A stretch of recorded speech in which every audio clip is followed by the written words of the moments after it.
काव माई।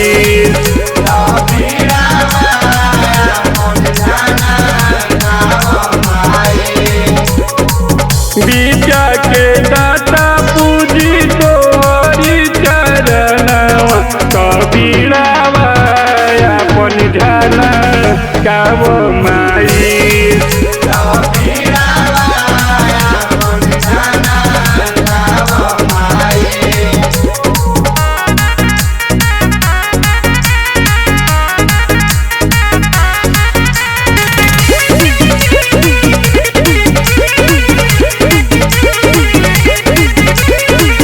हाथी जोड़ी करतानी तोहसे गुहारवा फेरी दोनों जर माई हमरा ऊपरवा।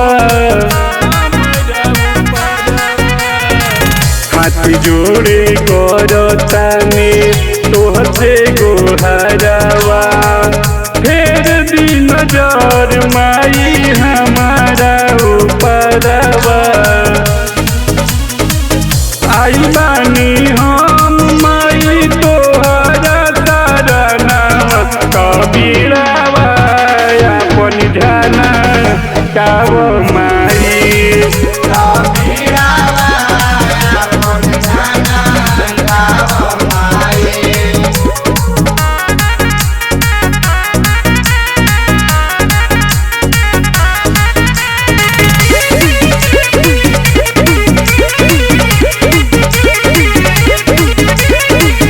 विद्या के दाता हऊ ज्ञाता तो सूर के रखी हो बचैले अपन बेटा के गुरूर के।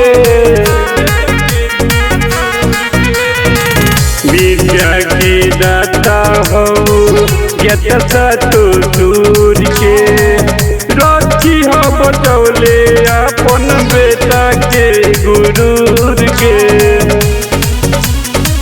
राकेश विनोद गोलू के बायरा मनवा कबीरावा अपन ध्यान काव माई।